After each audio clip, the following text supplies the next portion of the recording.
This episode is brought to you by LifeLock. The holidays mean more travel, more shopping, more time online, and more personal info in places that could expose you to identity theft. That's why LifeLock monitors millions of data points every second. If your identity is stolen, their US-based restoration specialist will fix it, guaranteed or your money back. Get more holiday fun and less holiday worry with LifeLock. Save up to 40% your first year. Visit LifeLock.com/podcast. Terms apply.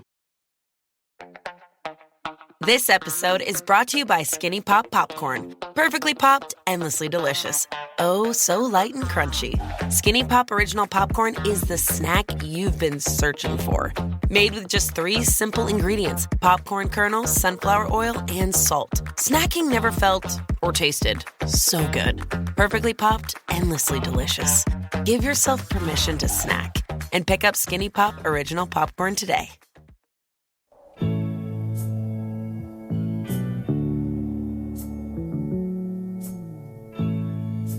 Hello, friends and neighbors, and most importantly, patrons. Welcome to another Patreon exclusive episode of Monster Movie Fun Time Go. We are continuing our series of examining all the movie references from the Rocky Horror Picture Show song Science Fiction Double Feature. The Invisible Man. And we are up to Claude Rains was the Invisible Man. Claude Rains was the Invisible Man. This, of course, is Claude Rains in the 1933 film The Invisible Man, based on the 1897 novel The Invisible Man by Herbert George Wells.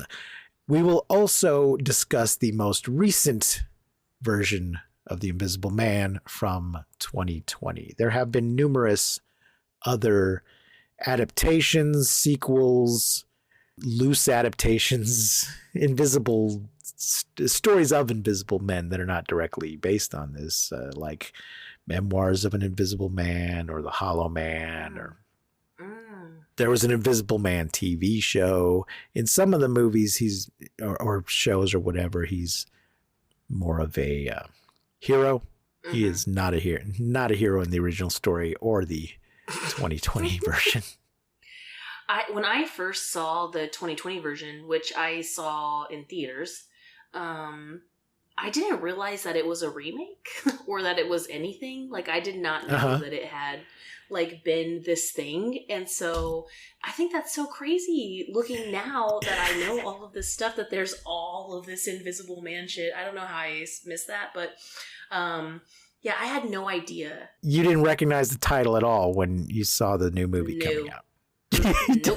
You didn't know it had been a novel. Nope. Do you know who H.G. Wells is? Nope. You are killing me, honeybee. H.G. Wells wrote The War of the Worlds, The Time Machine. Oh, okay. The Island of Dr. Moreau, numerous other things, but those are probably his most well-known ones. Herbert George Wells, born 21 September 1866, died 13 August 1946.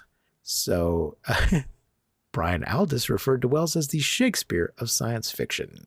So H.G. Wells and Jules Verne, between them, really kind of kicked off what we think of as modern science fiction. Mm-hmm. There's some things in the past that have elements of science fiction. I've always argued that Frankenstein by Mary Shelley is the first true science fiction novel, but the term did not exist yet, so she wouldn't have thought of that. At the time, it would have been thought of as a Gothic novel, but to me, hers is the first real science fiction novel. Yeah, that but makes sense. H.G. Wells and Jules Verne, that was kind of their specialty. And even then, it wasn't yet being called science fiction, but this sort of speculative fiction, this fantastical things, but that are about science and not about magic. Mm-hmm. So The Invisible Man, based on his novel, of these early Universal pictures like Frankenstein and Dracula, this one is the most accurate to the source material. Okay. And that might be because H.G. Wells was still alive and had script approval. Yeah, totally. They had to get the film rights from him, and he wanted script approval. So that might be why it's a relatively accurate adaptation of the story. That makes a lot of sense. Also, I'm Yeah. really glad that we get to go to 1933, where this all started for us, kind of. Yes, yes. I was really excited about that. So it's directed by James Whale, who also directed Frankenstein in 1931 and Bride of Frankenstein in 1935, as well as other things. So he was part of this, Universal monster movie franchise. It stars obviously Claude Rains, as we know from the song, Invisible Man. as Dr. Jack Griffin. Gloria Stewart as Flora Cranley. Now, I don't think Flora appears in the novel, and she barely appears in this movie. But they seem to feel obligated to have some sort of love interest. She definitely had those 1933 eyebrows, girl. Yes. I'm so glad thick eyebrows came back into fashion, because I got these caterpillars, and when I was a kid growing up, everyone wanted those 1930 eyebrows, and everyone made fun of me for my fluffy ass caterpillars. Oh, I know, it's so sad, but they look great. She looks amazing. as long as they don't meet in the middle, you're fine. Sometimes they do. Just a little handshake. Just I'm like saying, a little... just pluck a little right above your nose, and you're fine. You don't need to sculpt the whole thing. Looking at you, Jennifer Connelly. Gloria Frances Stewart was in a bunch of shit way back then, but then when she was an old lady, was in Titanic playing the old lady in 1997. She was old, playing the old yeah, she lady. she was old. She was, she was old Rose. It's been 72 years. Yeah. Yes, that lady. That horrible Fuck woman that lady. God, fuck who that lady. throws this guy has spent millions of dollars not just filming and exploring the Titanic, but specifically looking for that jewel. And the moment he's like, it's not here. I guess we're done here. Like that moment, she's like, all right. Fucking bitch. Yeah. Also, so mad. goddamn, I hate that movie. You got me started talking about Titanic. Okay, yes, her fiance was an asshole. Sure, he was an asshole. Just have a spine and just say, no, mother, I'm not going to marry him. Don't steal his diamond or ruby or emerald or whatever the fuck it was. Don't steal his jewel. And then, she didn't steal it though. He put it in his jacket pocket, and then he was trying to be sweet and give her that's his right. jacket. And so she didn't actually steal it, but that's right. Well, but no, she knew she had it. She knew she had it. She held on. I'm saying, don't cheat on your fiance with some dude you just met. Just break up. Just say, look, I can't marry you. I know my mother wants me to because we're poor, but I just can't do it. I don't like you. I don't love you. I can't do it. Don't just fuck some rando you just met and then go on to have a life with a whole family. There must have been times when there had to have been times when she was younger and she had married an actual person, not just her idea of a person.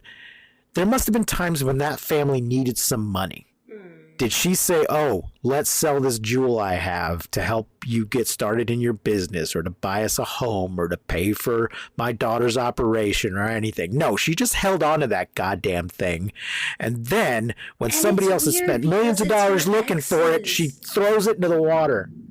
I'm sorry, what were you saying? I said, and that's weird because it's her exes. It's not even like it's Jack's, or it's that's she's right. so in love with Jack because he railed her in the back of that fucking car or whatever. It's it's her ex-boyfriends. I don't understand. Yeah. Why? Yeah, it's just something her side piece who died got from the ex-boyfriend. And and then she dies, and who meets her in heaven? Her husband, her parents, her children who preceded her death, I think some of them. Yeah, No, Jack? just Is that it dude Jack? that she knew for 2 days. Yeah, Jack Mead, the dude she knew for 2 days, 72 and years then ago. it's everybody who fucking sunk, and they're just clapping. Like, she dies, Right. and, like, everybody who sunk and died is, like, just clapping while her and Jack make out. Yeah. Yeah. How about all the people you actually knew in your life who died before you, meeting you in heaven? Not this bunch of random strangers who just happened to be on this boat. Anyway, The Invisible Man. Oh, hey, Gloria Stewart was in that movie, and fuck that movie and fuck her. William Harrington is Dr. Arthur Kemp. Henry Travers is Dr. Cradley. Una Connor is Jenny Hall. That's the landlady at the bar.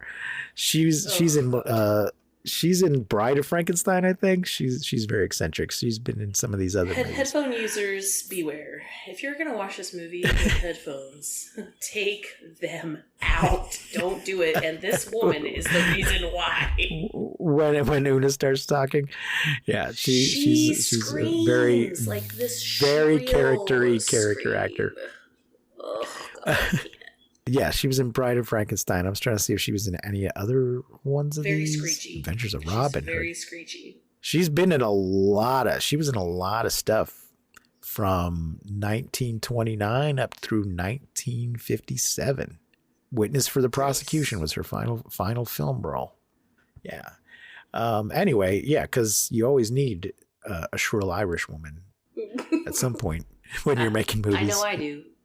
Forrester Harvey as Herbert Hall. That's the husband. Dudley Diggus as Chief of Detectives. E. Clive as police constable Jaffers. Dwight Fry as reporter, and Merle Tottenham as Millie. I think she was just the maid. So Dracula was a big hit. They followed that up with, they were going to do Invisible Man, but then they decided to do Frankenstein instead. Those both came out in 1931. And while they were shooting Frankenstein, they got the rights to Invisible Man. They were going to have Karloff be in it, but I guess they changed their minds. So they got Claude Rains instead. I love Claude Rains. This is not my favorite movie that he's in, but I love Claude Rains. Are you familiar with his work in other things? Nope, only this one. Well, that's because you keep not watching a movie I tell you to watch. What is it? Casablanca. I knew it! I knew you were going to say that! Claude Rains is Renault, Chief of Police Renault in Casablanca, the single greatest movie of all time. Ever. But he is also, in relation to these type of movies, he's also in The Wolfman. Also in what? The Wolfman. Oh, The Wolfman. Yes. He is the father of The Wolfman. Ooh. He has, of course, been in a lot of other stuff, but he is amazing in Casablanca, and he's really good in Wolfman too. And he's good in this, but we don't get to see him much. We just hear him. Yeah. Because he's invisible.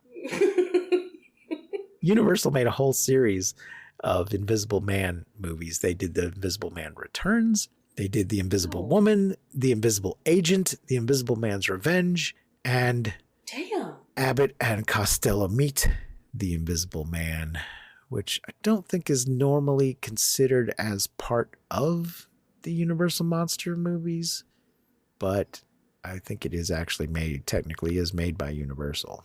Usually they consider Abbott and Costello Meet Frankenstein as the end of the Universal Monster series. Well, the thing is, Invisible Man, although it's made by Universal, he does not interact with any of the other monsters. Frankenstein, Wolfman, Dracula, they all interact with each other in some of these movies, but Invisible Man does not. Let's jump into the plot. This is a summary from Wikipedia. Thank you, Wikipedia. On a snowy night, a stranger, his face swathed in bandages and his eyes obscured by dark goggles, takes a room at the Lion's Head Inn in the English village of Ipping in Sussex. The man demands to be left alone. To the room, nose first, because it's prosthetic, right? Is it fake? Yes, he has a fake nose. Okay. His nose is peeking out through his bandages, but we find out later it's a fake nose. Because I was like, ooh, what a great nose. Like, I'm kind of a nose person. I was like, okay, walk into the room nose first. This is the first I'm hearing of this. That you're a nose person. I am. I really love noses. Okay. When this nose flew across the room, I was like, oh, it's fake. Then we need to watch The Shadow soon. There's quite a schnoz at times during The Shadow. Nice. Later, the innkeeper, Mr. Hall, is sent by his wife to evict the stranger after he's made a huge mess in the room. Well, wow, they're just really jumping ahead. Yeah. There's a whole thing with him wanting to be left alone, and then she takes him dinner. He's really rude. Really rude. He is very rude. He's trying to do science, damn it. Yeah, she's like, can I dry your coat for you? He's like, no. Yeah, he like assaults her at one point. Yeah. Like, yeah. Can I take your coat and hat? No. And then I want to be left alone. And then she brings him, just bring me some food. She brings him food and then forgets the mustard. So she goes back up to bring the mustard and catches him having taken off part of his bandages to eat. And she doesn't realize, though, she thinks he's just been horribly disfigured. And that's why he has all these bandages, some kind of accident. She doesn't realize that there's no chin showing. But this is the first glimpse of the special effects we get from this movie. Yeah, pretty cool. Yeah. The special effects in this movie for the time, they're pretty good. Yeah, I for sure think so too. Especially after seeing like King Kong. It's like, yeah. Oh, yeah, okay, same time period, but these effects are just like chef's kiss. The level of quality of invisibility effect, you can sort of measure the evolution of film special effects. Invisibility effects is one of the things you can use to mark the development of film special effects. Another one is miniature people, tiny people. Movies about people that have been shrunken down. How well Honey, they I do. Shrunk the Kids. Yeah, that The Incredible Shrinking Man, The Incredible Shrinking Woman, Downsized is the most recent one. Ooh, Indian in the Cupboard. Sure. It's just it's sort of the history of that is kind of a history of the development of movie effects. And I think to an extent also Invisible Men movies is a history of the development of movie special effects. So they do a pretty good job here of using some kind of chroma key or whatever to show parts of him being invisible. I think there's also some kind of puppetry that happens and, of course, things on strings, stuff like that. Yeah. But it all looks pretty good. Yeah. But on with the plot. Mr. Hall is sent by his wife to evict the stranger after he made a huge mess in his room while doing research and has fallen behind on his rent. So he is renting a room. It's an inn. It's an old-fashioned inn where there's like a pub on the ground floor, but they have some rooms to rent as well. He's come during the off-season. There wasn't a room ready when he got there. That's a whole big thing, too. Angered, the stranger throws Mr. Hall down the stairs. Confronted by a policeman and some local civilians, he removes his bandages and goggles, revealing he is invisible. And his laugh. Yeah. His fucking laugh. Oh my gosh. Can I just say, like, I really love clowns, maybe like a little bit inappropriately. So the laugh really got me. Like, I was like, oh damn, I'm kind of in love with Invisible Man. Invisible Man, as the kids say these days, can get it. You know what I'm saying? But I do have a question though. So when Invisible Man is like, like doing all this invisible shit, like being a menace and like fucking people up and shit, is he just dick out, flopping around naked in the wind, Yes. just like fucking with people? Yes, yes. It's not a magic spell. It's a potion. It's a scientific formula that has turned his body invisible. It does not turn his clothes invisible.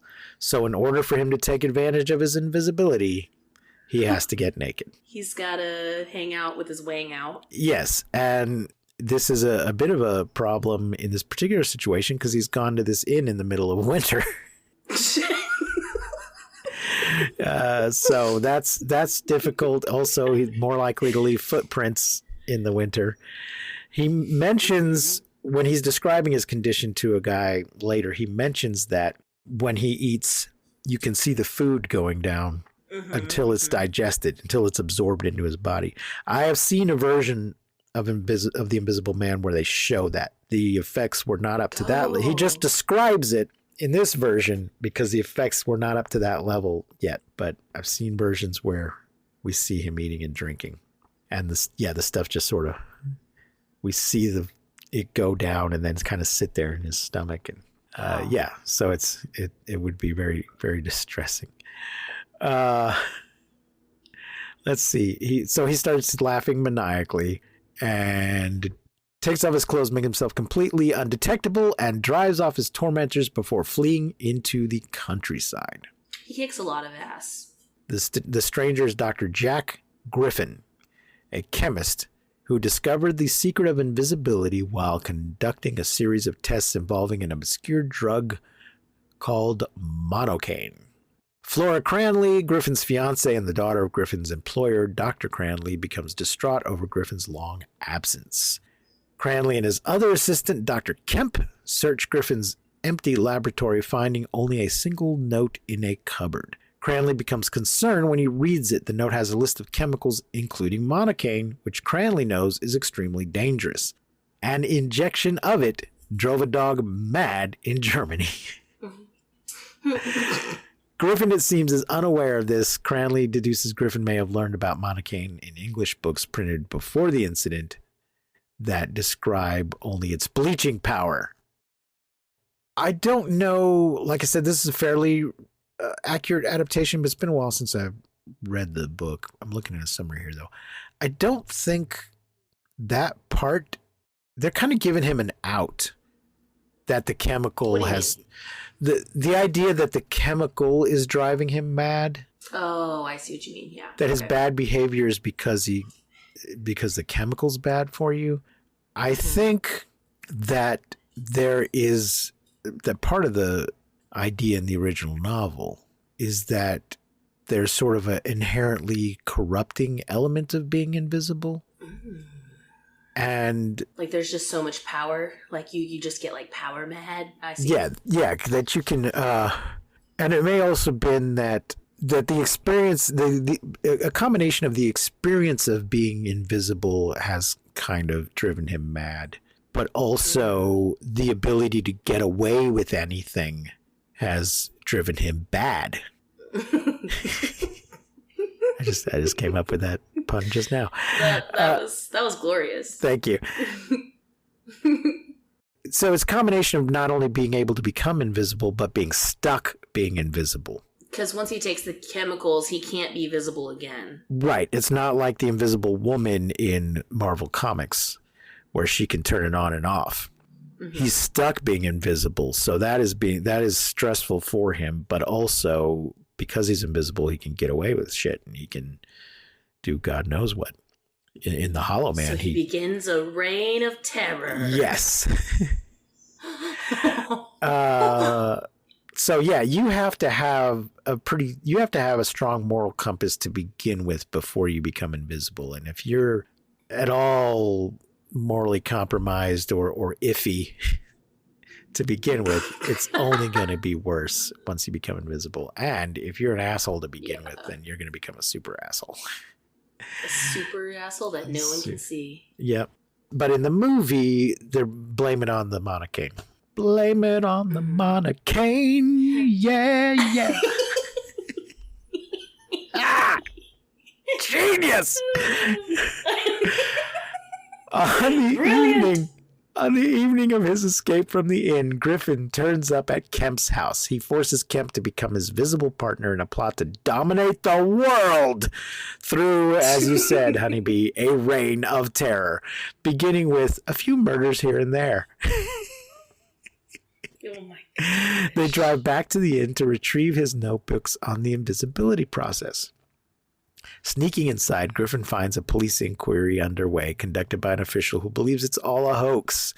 Yeah, the village is trying to report this problem, and he's just dismissing everything they're saying. I mean, there are real cases in history of mass hysteria where people think something is happening that's not really happening. They've taken a bunch of disconnected events and decided they're being all caused by the same thing and are freaking out over something that's not happening. And that's what this guy, he either thinks they lost it or they're purposely putting him on. But that's not what's happening in this case. There is, in fact, an invisible man. It's so funny, too, because someone even says, like, he's like, it's a hoax. And someone's like, but people are getting hurt. And he's like, well, they're probably just beating the shit out of each other. It's just like, great. Okay. Right. Okay. All right. A couple of drunks got in a fight and then blamed it on an invisible man. Sure. Yeah. And then in this in this reign of terror, it looks like he slaps this guy on the ass. Yeah. Because you can't see him, obviously. You can only see how people are reacting. But Yes. this one guy that he's in this fight with just kind of clenches his butt cheeks together ah! And I'm like, did he just slap that guy on the ass? Probably. He reacted as if his ass or got possibly slapped. kicked him. He may have kicked him in the ass. Oh yeah, maybe so. Yeah. Cut my balls if you can hear me. Invisible man, are you there?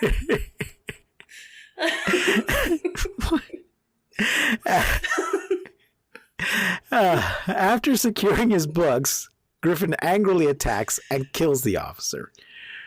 Back home, Kemp calls Cranley asking for help and then the police. Flora persuades her father to let her come along. In her presence, Griffin becomes more placid and calls her darling. When he realizes Kemp has betrayed him, his first reaction is to get Flora away from danger. After promising Kemp that at 10 o'clock the next night he will murder him, Griffin escapes and goes on a killing spree. He causes the derailment of a train resulting in 100 deaths and throws 2 volunteer searchers off a cliff. The police offer a reward for anyone who can think of a way to catch him. So yeah, I did not even think to check the kill count on this movie, but it's in the hundreds because of the train. And then whenever they're trying to catch him, they say the invisible man works without clothing, which is a very fancy way of saying watch out, he's naked. Yeah. Careful where you grab him.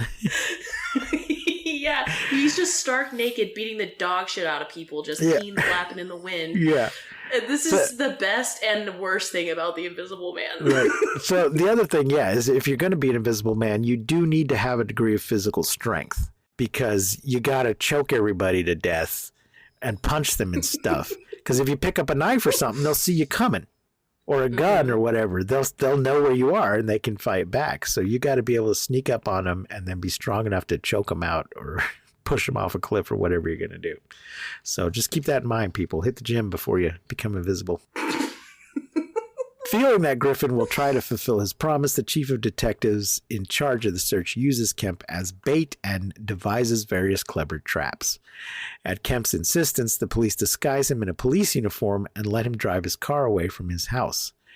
Griffin, however, is hiding in the back seat of the car. Check that shit, guys. Okay, if you're dealing with an invisible man, you need to be carrying a container of talcum powder with you at all times. Baby powder, cornstarch, whatever, flour. Salt, something. And throw that shit in the back of the car and in the passenger seat before you get in and do anything. Spread it around. Get a spray bottle and mist the room before you start having your conversation about your plans to fight the Invisible Man. You'll see the mist fall on him and you'll know where he is. Come on. Haven't these people ever played Dungeons and Dragons? There's ways. Ways of checking for invisible things in the room. Anyway, he's hiding in the back seat of the car and surprises Kemp and tells him that he was also following him all day while committing his crimes. So how do you have time to do both? How do you have time to do both? He overpowers Kemp and ties him up in the front seat. Griffin then sends the car down a steep hill and over a cliff where it explodes on impact, killing Kemp. Poor Kemp. Poor Kemp. A snowstorm forces Griffin to seek shelter in a barn where he falls asleep. He really is scary. Yeah. It really is scary. So this movie, I enjoyed it so much. Like, it really reminded me of the Day the Earth Stood Still. Not because the movies were similar, just because it has existed my whole life and I just didn't know about it. But it's so good, kind of like how it reminded me. You know? Yeah. So here's so here's an idea. Go ahead. Fucking watch Casablanca already. Come to me. Focus Features invites you to succumb to the darkness. Nosferatu. From director Robert Eggers comes a masterpiece of horror. He is coming. This creature is a force more powerful than evil. It is death itself. Nosferatu. Rated R. Under 17 nm without parent. Now playing only in theaters. Special engagements in Dolby and IMAX. The wrongs we must right. The fights we must win. The future we must secure together for our nation. This is what's in front of us. This determines what's next for all of us. We are Marines. We were made for this.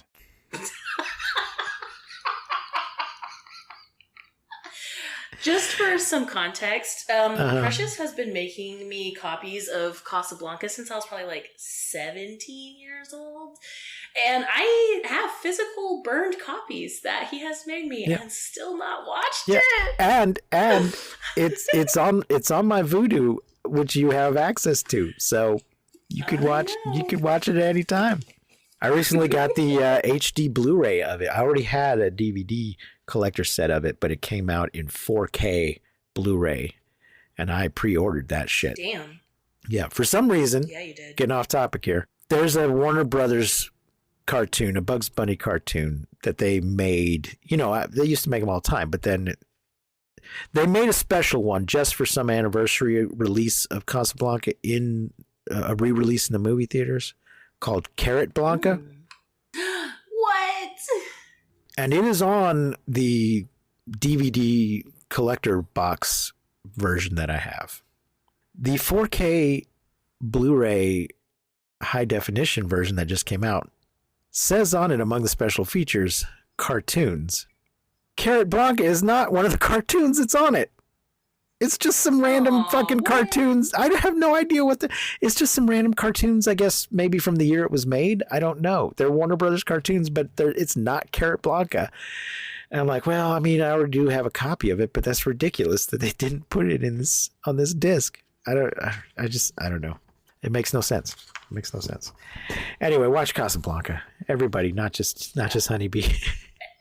Everybody, all of you, listen to me. Go out and watch it. It is the single greatest movie of all time. Of all time in the whole world. Yep. A snowstorm forces Griffin to seek shelter in a barn where he falls asleep. Later, a farmer enters and spots movement in the hay where Griffin is sleeping. He notifies the police, who rush out to the farm and surround the barn. They set fire to the building. Did they ask the farmer if this was okay before they did that? Which forces Griffin to come out, leaving visible footprints in the snow. The chief detective opens fire, mortally wounding Griffin.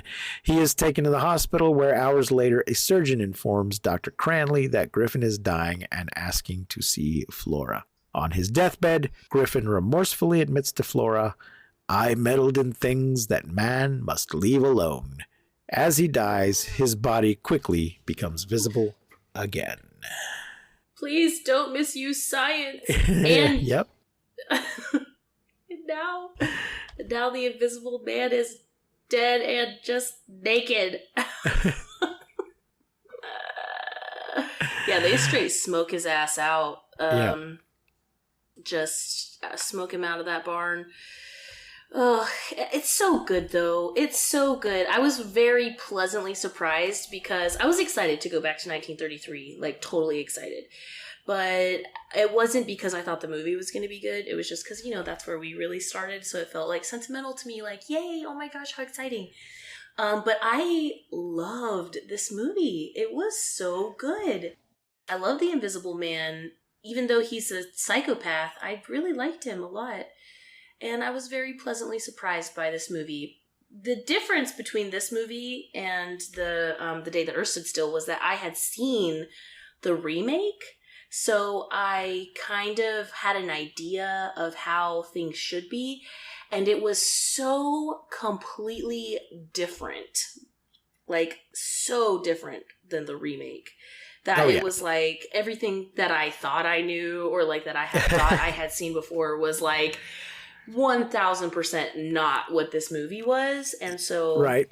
I was very, very pleasantly surprised by this movie. I loved it so much. Well, good. I'm glad you liked it. Yes, the remake is not really a remake per se, and we'll get to it in just a moment. It just takes it uses the title and takes the basic idea of an invisible man and the idea that being invisible is not a good that invisible men do bad things, but the details of how that plays out are completely different. Completely different. So, as we mentioned earlier, there's been so many other movies and films and things inspired by this and sequels to it. Have you ever seen The League of Extraordinary Gentlemen or read it? Mm-mm. Do you know what it is? Nope.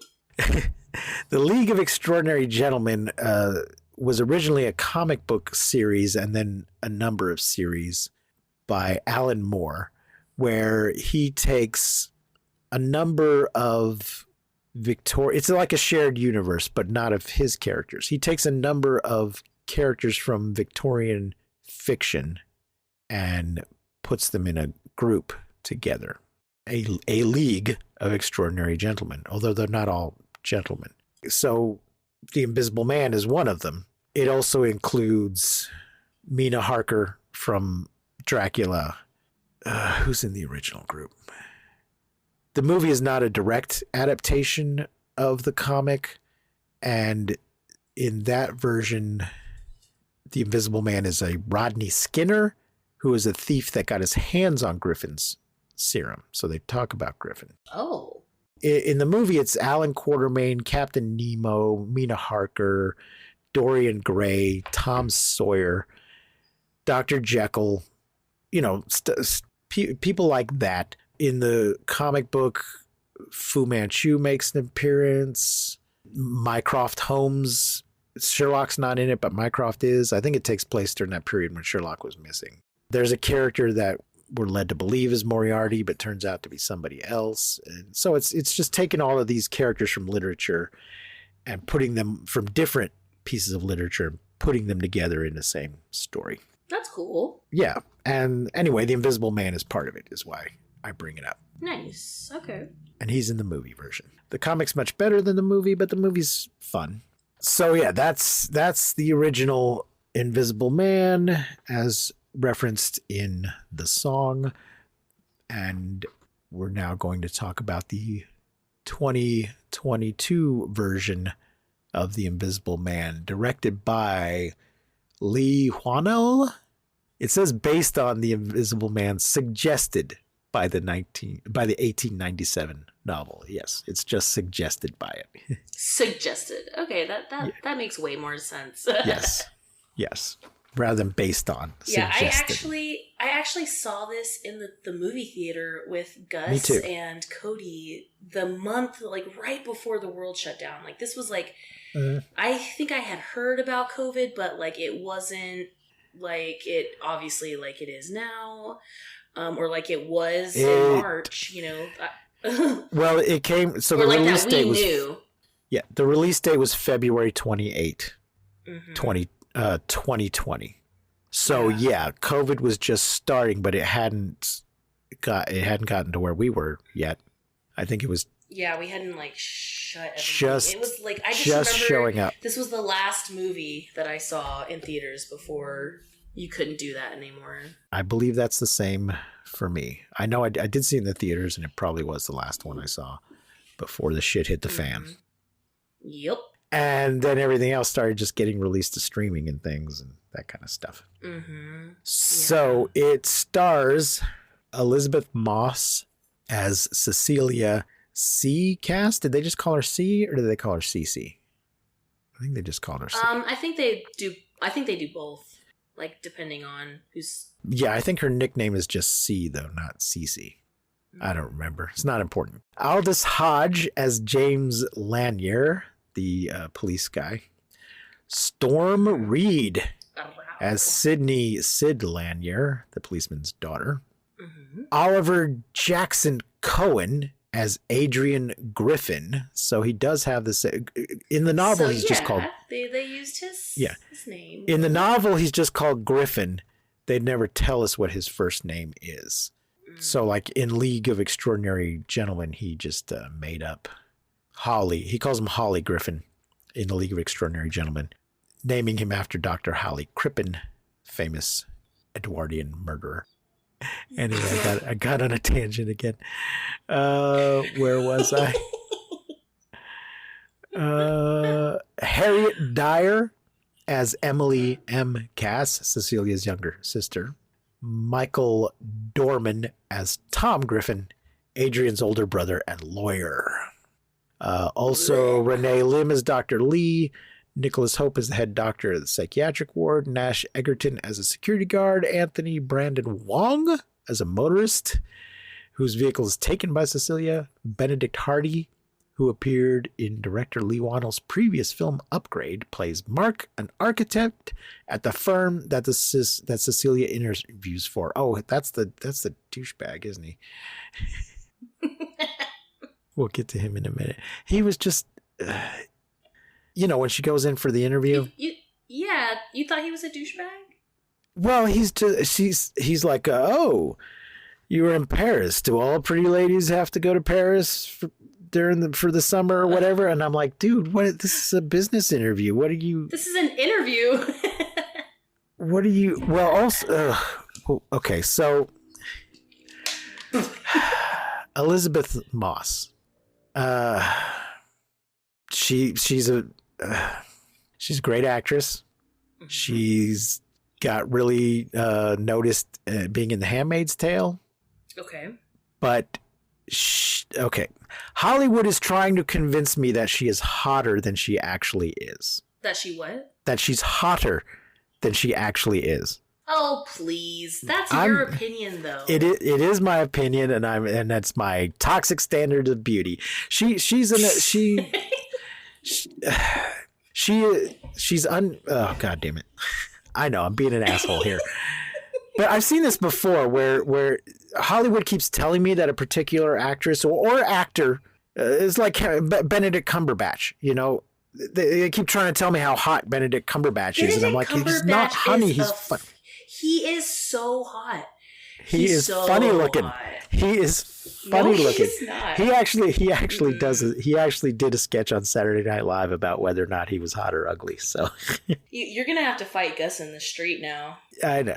It's the same thing about Elizabeth Moss. They keep trying to, in this movie, tell me how hot she is, and I'm like, she's what you call not hot. She's like blonde, blue eyes, thin. Like she's a like handsome. The beauty standard. She's what you call a handsome woman. Her face is a little. I'm just saying, she's so hot that you're going to be inappropriate in a job interview to tell her how pretty she is because she went to Paris. Let me tell you something. Let me tell you something as a woman, okay? You could be a donkey wearing a fucking trash bag and a bow, and some douchebag is going to hit on you. Period. Well, that's true. That is true. Period. That is very, very true. It doesn't matter how hot you are or how hot you're not. You could literally be a fucking donkey and a bow, and some dude's gonna walk up to you and say, like, hey, do you fucking come here often? Can I put my dick in you? Like, that is just like how it is. Like, it just like literally is that way. She doesn't. No one has to be hot to be like fair. In that situation. Fair. I'm just saying, there's a part later where Griffin's like, "You look amazing," and I'm like, "Does she?" I know. I know. I'm being a dick. It's just that the movie's just trying so hard to tell me how attractive she is, and I'm like, she's not that attractive. Her attraction is, I mean, yes, she's attractive because she's a good actress who has a personality or whatever. But if you just are looking at pictures, you're not gonna swipe right or whatever. I don't know. Oh my gosh! I've gotten totally off the rails here.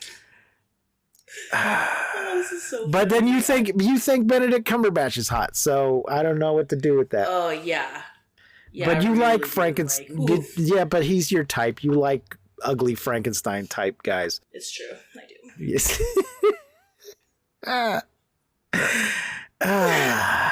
Anyway, the I've been told beginning. many times that I have a weird type, but I do. I think she's gorgeous too. So You've been told many times what? You cut out that. I didn't hear you. that I have that I have a very strange type, like that I Yes, you find do. people attractive that most people just don't. Yeah. Yeah. But, You're like.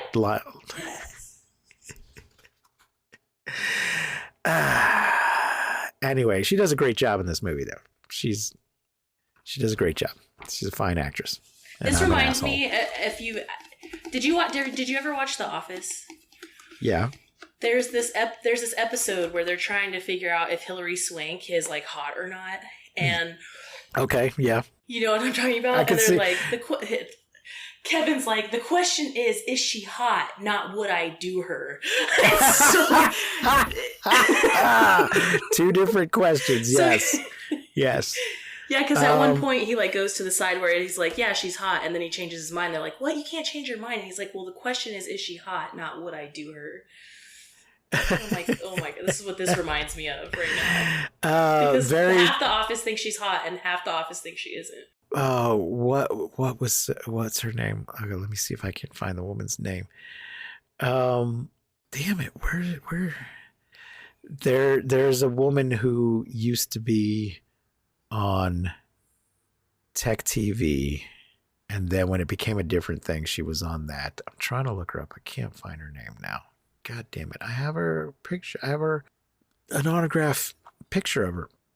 Oh damn. Morgan Webb. There was a great debate on the interwebs about whether or not Morgan Webb was hot. I came down on this. Okay, I gotta look her up. I came down on the side that she is Look her up hot. right now. But and also she does have an appealing personality.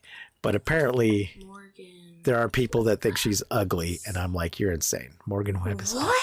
And then somebody actually She's so wrote beautiful. somebody wrote a like a little essay of arguing both sides. Like, of course, Morgan Webb is obviously she's hot because this. And on the other hand, obviously she's ugly because this. Oh, that's funny. She's definitely hot. Anywho, the beginning of this movie is just so gripping, so intense. Yeah. It's is. so Should we so put a trigger quiet. warning at this? Like, some weird shit going on here. Maybe if you a little bit of a trigger warning here. If you about abusive relationships and trying to escape them, and assaults, I guess, as well. Yeah, if that's triggering for you, we're going to be talking about that. So. And don't watch this fucking film because it will. Oh haunt you. yeah. So I have a summary from Wikipedia. Cecilia Cass is trapped in a violent and controlling relationship with wealthy optics engineer and businessman Adrian Griffin. One night, Cecilia drugs Adrian with her diazepam and escapes his highly secure house with the assistance of her younger sister, Emily. So she can't he's so controlling. She can't just go to the store one day and not come back. And he lives in this sort of isolated, he's very rich and lives in a very fancy but isolated house. It's like out in the countryside or something. It's not in a neighborhood where she could just knock on the neighbor's door and say, call the police for me or something. She has to drug him to make sure he won't wake up, while she quietly gets she's prepared a bag ahead of time, quietly leaves the room and turns off the security system and stuff, and tries to sneak out, apologizes to the dog for not being able to take him with her. Does he also abuse the dog? Does he I don't know, but this really is like the worst thing in the world is like breaking up with someone and like having to leave the dog and then just wondering like, does the dog wonder where I am? Yeah. Like, I wasn't clear. me? I wasn't clear if it was just a matter of, oh, I like the dog and I'm sorry, dog, you can't come with me. Or I'm sorry, I'm leaving you alone with this abusive. The thing is, I think all of his abuse was mental, not physical. So he probably wasn't kicking the dog. But Right. And I don't think he was he ever probably like, just used the dog to like manipulate her. Yes. Because like yes. if she loves the dog so much, then he probably, used the dog to fuck with her. Yeah. Anyway, it's but because of her interaction with the dog, she accidentally sets off one of the car alarms or something, and so has to run. She can't slowly do the rest of the escape. She has to run and climb over the fence. And then go out to the highway where she's waiting for her sister to pick her up. She's just told her sister, meet me here at this time. She hasn't explained what's going on.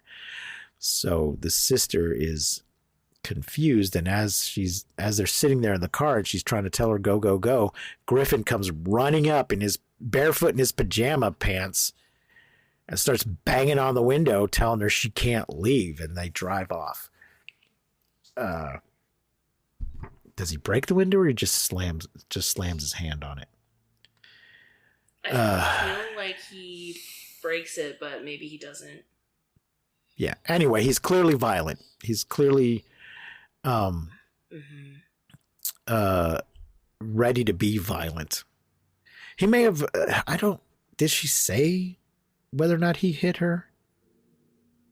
He may have just always acted like he was going to. Or thrown things. Well, sure. Sometimes you can behave violently without actually striking a person. You can yell. You can throw the chair. None of this is okay. Yeah. I'm just trying to be specific, is all. You can constantly make somebody think you're going to hit them, even if you don't, and that's also abusive. So I'm saying this because some people, I think, have the idea that as long as you don't physically strike somebody, you're not abusing them. And there's plenty of ways to abuse somebody without physically hitting them. Just scaring them and being controlling. And anyway, she gets away and hides out in the home of her childhood friend. This was unclear to me that they were childhood friends. But they've known each other for a long time. Detective James Lanier and his teenage daughter Sydney.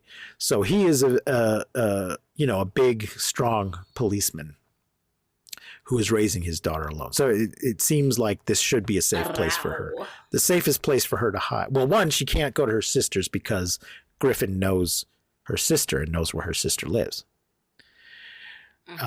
So hiding out with a policeman who Griffin doesn't know seems like the safest place to be.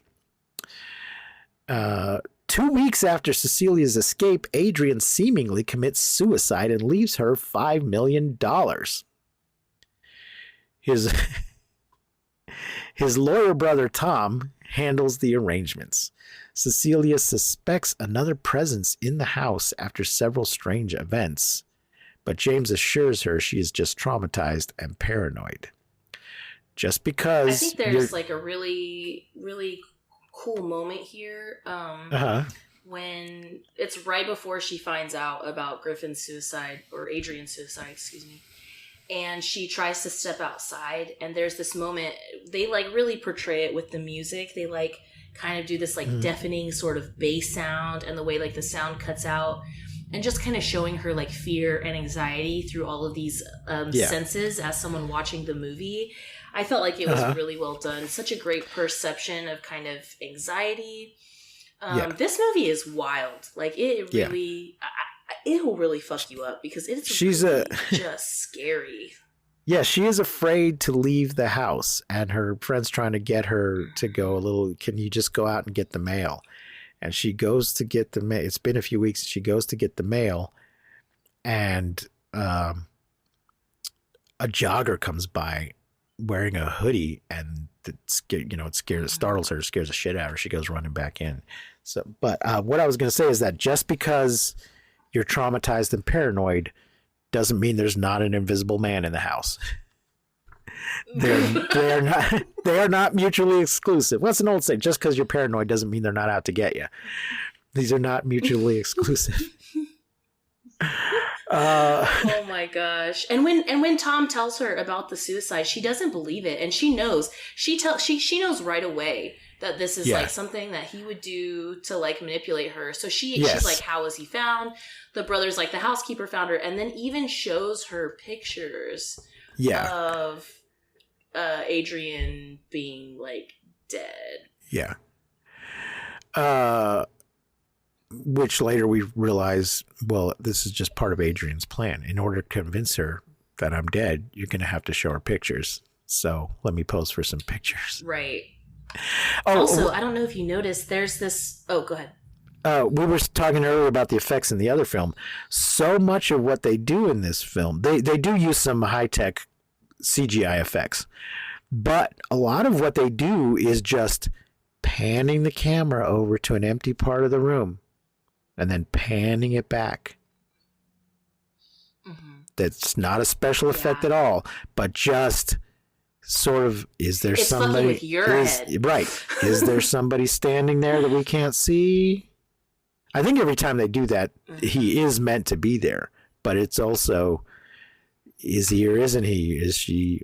I mean, we know we've gone to see a movie called The Invisible Man. We know that it's true. He is there and he is invisible, but they don't.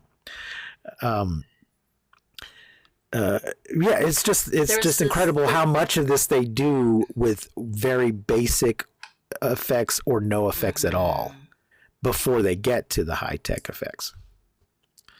Like when he starts the fire. Yeah, that's a special effect, but it's a very basic special effect. You know, it doesn't. You could have done that decades ago. Just a remote control to turn up just a way to turn up the flames remotely. Just a guy on the other side of the wall turning the gas up. I don't know if you saw this, but there's this point where she's looking at her phone to like read about this suicide, and I paused it to read what was on her phone, and it says, devised technology which calibrated multi-cameras based on refractive projection and ray tracing that had been planning to launch. And that, so I had like paused it to see. So you kind of, if you pause that like point in the movie where she's reading her phone about the suicide, it does kind of have this, like it tells this technology that he was about to launch before he died, which was the calibrated multi-cameras based on refractive projection, which is like, oh shit. Yes, that's how he's invisible, right? Yes, the technology now people have actually been, so folks, if you haven't seen the movie, this is actually so the idea that you could just drink a potion and become invisible is not really very, it's on the bullshit end of science fiction. You know, you can't just drink it. It may as well be a magic potion. That's not going to turn you. I just don't see how just drinking a potion is going to turn you invisible. He has created a suit that uses a combination of cameras and imagers to basically take a picture of what's on the other side of him, either in front or behind, and then project that onto the other side so that you appear to be seeing through him. He's made an invisibility suit. But people have been working on this kind of technology for invisibility or for camouflage or something like that. And they, to an extent, have done a little bit of this. Not to the extent that you could wear a suit that is going to successfully make you completely invisible. But the idea of taking a picture that's on one side of a thing and then projecting it to the other side so that it seems like you're seeing through the thing, that's a real idea that people are working on. And if you're going to be able to create any kind of invisibility, that's the way you're going to be able to do it. That's it. And that's kind of, and in the movie Predator, when the Predator's invisible, he's doing a thing where he's bending the light around himself. And so it's a similar thing in that we don't just become invisible, but we have some kind of technology that will find some way of bending the light around me or of projecting the light from one side to the other. So that's what he's been working on. And yeah, I did not pause it, but apparently he's publicly basically said that that's what he's working on. So he's an optics guy. So yeah, one of the strange events is that she's making breakfast and frying up bacon or something in a pan and walks away from it for a moment, and then we see the gas gets turned up higher, and it sets the grease in the pan on fire. But they get to it before it burns the whole house down. But that's the kind of random shit that he's doing to fuck with them while he's invisible. Fuck with her, yeah. Yeah. Let's see. She expects a presence during a job interview. This is the inappropriate guy telling her how pretty she is in the job interview. She finds her work portfolio's contents removed, then faints. So yeah, he just snuck the stuff out of her portfolio while she wasn't looking. Put it somewhere. Mm-hmm. The doctor says high levels of. Did you hear there was apparently small rapid clicking? Yeah, throughout the movie, I right. couldn't hear it, but I had subtitles on. Exactly. So the subtitles said it. Yes, I had the same thing. I don't remember hearing it when I saw it in the theater. I couldn't really hear it during the movie, but the subtitles keep telling you soft clicking noise or rapid clicking noise or something. So the technology of the suit makes a noise. It's like cameras. Like yeah. In doing what it's doing, it makes a little clicking noise. But you would have to have the sound up really loud to hear it. Yeah, because I could hear them towards the end of the movie. I feel like they kind of ramp it up a little bit. Yeah. But in the beginning, I was like looking at the subtitles, like, what? I don't hear that. Yeah, I think it was maybe earlier in the movie they didn't want to give it away. It was there, but very softly because they didn't want to give the game away, and they wanted you to still be questioning: is he there or is he not there? Anyway, she faints, and the doctor says high levels of diazepam were found in her system. In her bathroom, she finds the same bottle of bloody diazepam with which she drugged Adrian during her escape. So she left the bottle behind. He still had it. I think she dropped it. She had it and it fell out of her bag next to the car. And so he picked it up. And he's secretly been drugging her, adding more of it. She's probably still taking it, but he's been adding more to her coffee or whatever. So now she's got way too much. Cecilia, accompanied by James, meets with Tom. She believes that Adrian faked his death and used his optics expertise to become invisible in order to torment her, but this idea is rebuffed. Later, Sydney is hit by an unseen force while comforting Cecilia. Oh, but wait, we can't go that far yet, because before that happens, there's this like point where she is like, she throws a sheet. Like she stands up and she thinks someone's there and she throws the sheet, and I was like, that's so smart. And then he fucking stands or like sits on that sheet. It is so scary. Just talking about it now gives me goosebumps. Like, oh my God. And so that's why she like really starts freaking out, I think. And then the girl's like trying to like, you know, console her, and he just knocks her in the face. Yeah. Oh my gosh, it is so scary. Yeah, this movie is really terrifying. She thinks she sees like a butt print in the chair, and he's sitting in the chair, and she throws the sheet over the chair, but he's not there. But then he like steps on the end of the sheet. When she goes to pick up the sheet and move it, he's standing. Ugh. He's standing on the end of it, and she can't move it. So scary. Does he finally let go, or does she pull it hard enough to knock him over? I don't remember. I think he lets go. Yeah. But during but at some point she's hanging out with the kid and the teenager, and the invisible man smacks the teenager around, but they think Cecilia did it. And there's also, they're missing the thing. There's also the thing when she gets the $5 million, she's going to use part of it. It's only paid out to her a little bit at a time. And if she is convicted of any kind of crime or commits a crime, I think it just says commits, doesn't even have to be convicted, but that's legally ambiguous. Anyway, she's maybe just charged with a crime. It'll go away. She won't get any more money if she commits a crime. So she before she realizes the guy's still alive, or fully realizes, wants to use the money to pay for the girl's college. So then that gets threatened when later she ends up in jail. That gets threatened. The girl's ability to go to college is threatened. Let's see. So they assume Cecilia hit Sydney and is becoming imbalanced. She and James leave. Alone at the house, Cecilia tries various tactics to catch the figure she believes hit Sydney. She finds Adrian's phone in the attic, on which she immediately... Oh, that was so scary. She calls it. Yes, and she here's it calls ringing. his phone and it starts ringing in the attic. Oh, God. Yep. On which she immediately receives a text saying, "Surprise." Cecilia dumps paint down the attic trapdoor and coats a previously invisible figure. So here's where they finally start using the CGI effects. A violent struggle ensues, but she escapes. She goes to Adrian's house to investigate his lab, where she finds an additional invisible bodysuit, confirming her suspicions. This is cool because there's this frame that's just there.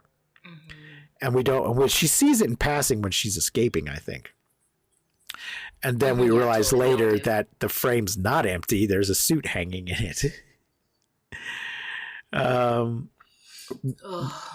So she takes it and she hides it. Right after she hides the suit in their former bedroom's closet, the invisible figure attacks again, so she flees and contacts Emily. The pair meet at a restaurant where the invisible figure slits Emily's throat and places a knife in Cecilia's hand, framing her for murder. Oh yeah, this was another thing. So she had told her sister, "Don't come see me, he'll follow you." She shows up at the house with the letter telling her, with the news that he's dead. But then when he's fucking with her, he sends an email to the sister from her computer telling her, "Leave me alone, you're smothering me." I wish you would have died instead of Adrian. Yeah. And of course she doesn't believe her when she's trying to tell her, I didn't write that. Yeah. Why? So, sidebar. Why is the sister so rude to the waiter at the restaurant? I was like, damn, have you ever been in public? Like, why are you being so rude? Yeah, they've done the thing that people really random. They've done the thing that people do, which is actually kind of a dick thing to do. We need to meet. We're going to meet at this restaurant, but we don't actually have an intention of eating, or we don't care about eating. That's not the real reason we're here. So we're going to take up a table and take up this guy's time sitting here drinking the free water. And so the waiter's just trying to do his job, and she's just like, "Can you give us a minute? We're trying to..." Now, a good waiter should also have encountered this situation before and realize, oh, these are those people. I'll just wait till they signal me before I come over and start.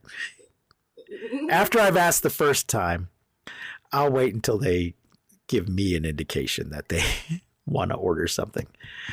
But yeah, she's unnecessarily rude to the waiter. You're right.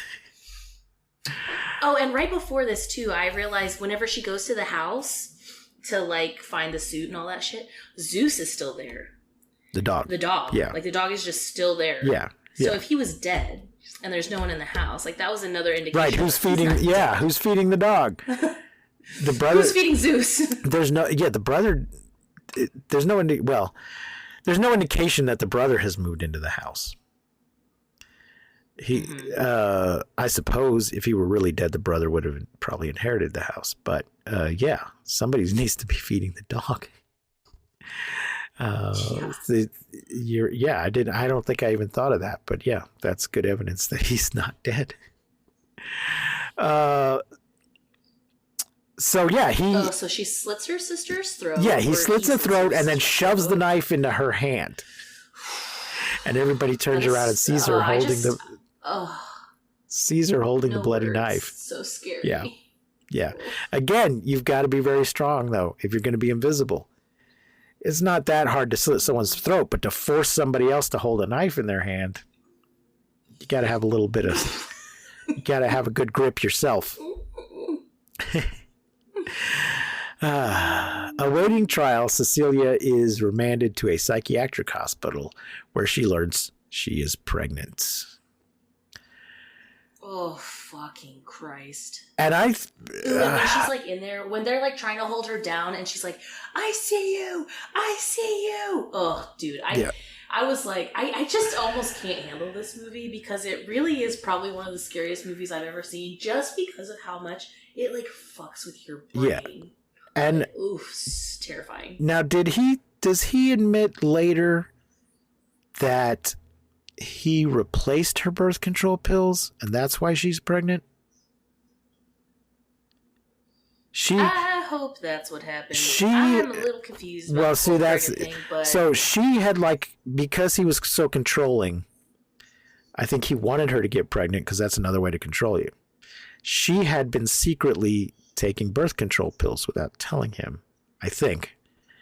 Yes. And then I think at some point he reveals, don't you think, I think at some point he says, don't you think I knew you were taking birth control pills? He replaced them. But my first thought, of course, was that she's pregnant because he's been invisibly raping her while she wasn't turkey basting her. Yeah. Well, you can't invisibly rape someone because you're still gonna know. He's gonna have to. Well, I thought maybe when she was asleep or he might have drugged her. I just thought he might have done something. Yeah, I guess he could have drugged her. Yeah, I just thought he might have done something that she was unaware of. And I thought because he was invisible. Turkey based. Although, if your invisibility comes from a suit you're wearing rather than a potion you drank, something's going to show up at some point. Just a disembodied Wang floating around. But because he's been drugging her with the other thing, I just, I think what actually happens is she's been pregnant because he'd been replacing her birth control pills. And she had maybe had just got, well, neither one's good, but one is slightly worse than the other. But they're both pretty bad. Yeah. So she's been pregnant for a few weeks or months. It's I'm a little unclear how much time is covered in this, from the beginning to the end of the movie. Anyway, yes, she learns she's pregnant. Tom offers to get her charges dropped if she agrees to return to him. That's where she finds out. Tom tells her. Mm-hmm. Tom admits to her quietly under his breath. Return to him and raise the child, implying that Tom helped stage the brother's suicide. So Tom quietly admits, yeah, he's still alive. He wants the baby. Do you think he didn't know you were using birth control? And that's where we find out maybe what really happened. He reveals Adrian is right here. He reveals Adrian tampered. If I just read these things ahead of time, my questions might be answered. Folks, I rewatched this a few weeks ago, so it's been a little while. I didn't just watch it today. He reveals Adrian tampered with her birth control to impregnate her. Cecilia refuses the offer and steals a fountain pen from him. That night, she attempts suicide and lures out the invisible figure. When the figure tries to stop her, she stabs him repeatedly with the pen, causing the suit to malfunction.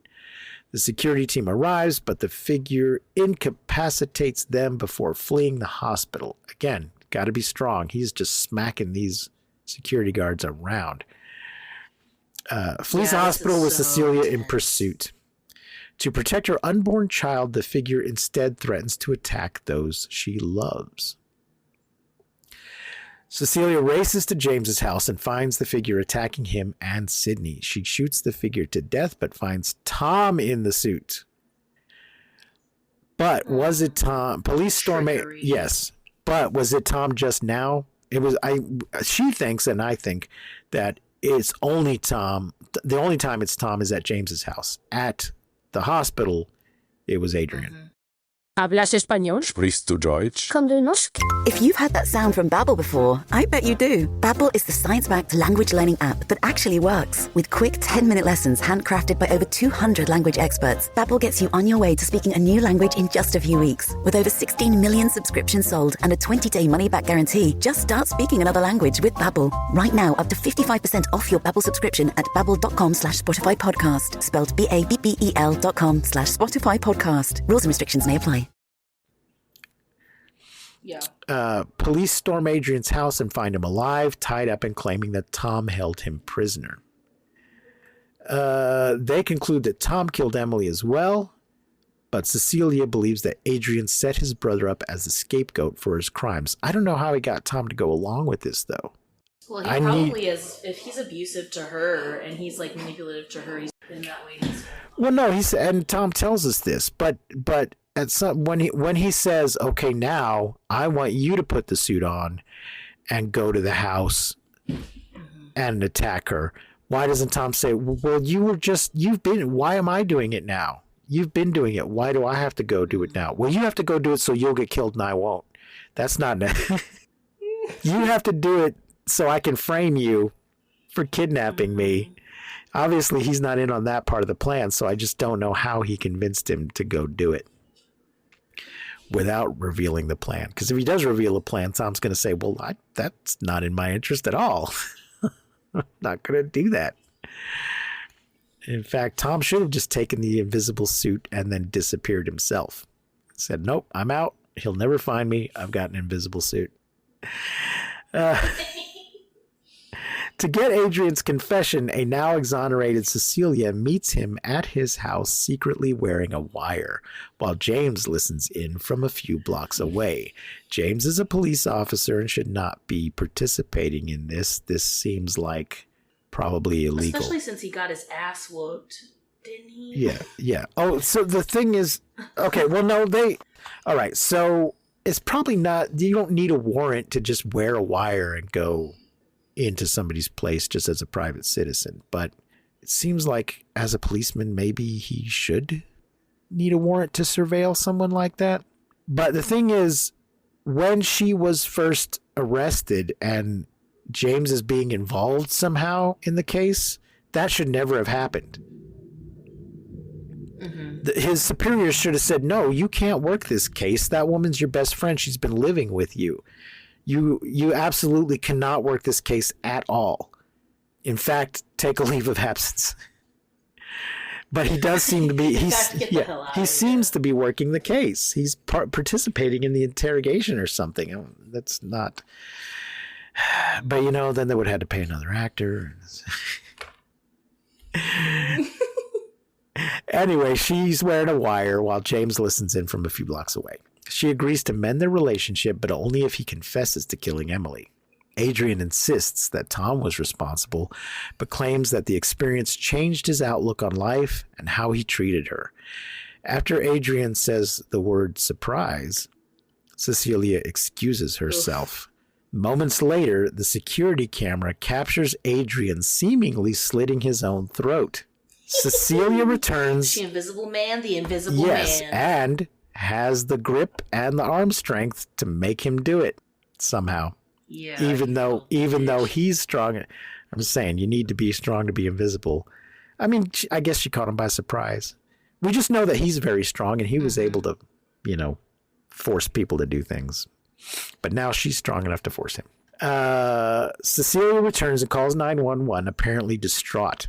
Out of the camera's sight, however, she stares coldly at a dying Adrian and taunts him, indicating that she had used the spare bodysuit to kill him. When James arrives, Cecilia confirms what the camera captured. He notices she is carrying the suit. She's got it in a duffel bag, but she's left it unzipped so that he can see it. He notices she is carrying the suit, but allows her to leave. Yeah, James is in a terrible position here because he absolutely understands why she's done this and feels she needed to do it. But she has lied to him to do it. She's tricked him into being her witness for the lie that she's telling. She's committed a murder. If a murder can ever be justified, this is a justifiable murder. But she has still committed a murder and tricked her best friend into being her exonerating witness. And he's a police officer. So she's put him in a really awkward position. And he lets her get away with it. But I don't know if their friendship's really going to survive it. I don't think she really gives a shit because she's like, survived, she's leaving, Right. she's taking her baby. Yeah. She's like, Yeah, but it's like the thing is, although it does seem like she's justified in what she's done, and it could maybe be the only way she could get out of this situation, it does also play into the idea that being invisible is corrupting. Yeah, I thought the same thing. Yeah. Like, yeah, she kind of has that, like, an air about her. Yes. Like, now she's like, I don't know, just the way she looks at her friend and then, like, the kind of smirk and the way she's, like, confidently walking away. Like, I don't know, it just really seemed like, the film doesn't really present it like it's a good thing that she's done this. Possibly a necessary thing, but not a good thing or a righteous thing. It's just she has now been at least partially corrupted by the ability to be invisible. It's allowed her to get away with murder. So, so there you go. But it's you know, it is a horror film essentially, so it doesn't need to have a happy ending. She has a victorious ending, but not necessarily a happy ending. Yeah, this is for sure one of the scariest movies I've ever seen, and it's literally just because of how much of a mindfuck it is, and like just the anxiety around it. Oof, man, it's tough. That whole first sequence is just so tense, and I don't normally get tense. And I watch a lot of horror movies, and they don't ever really scare me, and they very rarely make me actually tense. And that whole opening scene was making me tense. It's really well done. Really well done. Yeah, it is. So I think we both highly recommend this movie if you enjoy this sort of thing. How many stars did we rate the first one? Yeah, we did. We did 4.5 for the first one. No, that was the other thing we were recording. For The Invisible Man, the first.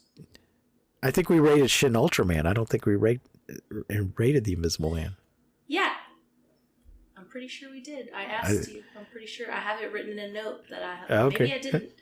No, I think it was Shin maybe Ultraman not. that Maybe we you're right. Maybe it was the first one. Oh, okay. Anyway, I'm going to... Well, I rated the other one a 4.5 as well. Okay. And what are you rating this one? Oof. Well, they're completely different, so I don't want my just on its rating to own. be based on the fact that, just completely on its own, as just as a horror film. Right. As an adaptation of H.G. Wells's novel, it's like a 1. Yeah, but that's not what it's even claiming to be. It's just, it's not telling us that it's an accurate adaptation. So that's fine. But just judging it just on its own?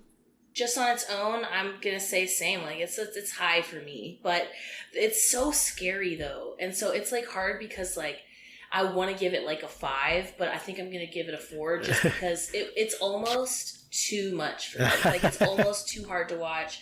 It's almost too scary. Like, it really is a little bit haunting. Yeah. Especially if you've ever, like, been in, like, a domestic abuse sort of situation. Yeah. This movie is very, like, hey, here, remember this, remember this, remember this, remember this. And so it's kind of like just one of those things where it's a little difficult. So I'm going to say it's, like, definitely a high for me, like a 4 or 4.5. I would give it a 5 if I could watch it over and over again. I'm giving it a 5. I've seen it twice, and there's a good chance I'll watch it again at some point in the future. I'm giving it a 5. I think I'm going to give the original one a 4. I'm giving the original a 4 because I like it, but I don't love it, and it's not my favorite of the Universal monster movies. So I'll give it a 4. As much as I like Claude Rains. What are you doing? You right? I just hit my funny bone so bad. Oh no! Are you sure? Are you sure it was you? Okay.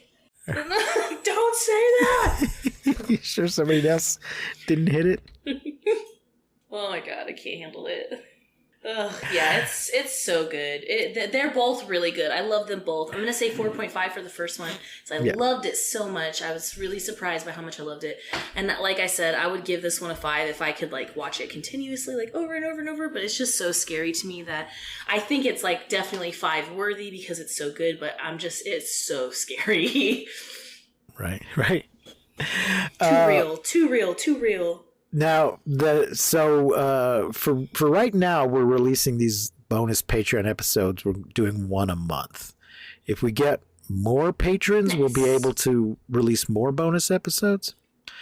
So the next part of the song is, and then something went wrong for Fay Wray and King Kong. They got caught in a celluloid jam. Well, we've already done King Kong. That was our first episode. So instead of King Kong, we are going to do The Most Dangerous Game, which if you've listened to that episode, also stars Fay Wray and what's his name? Guy that plays Dunning.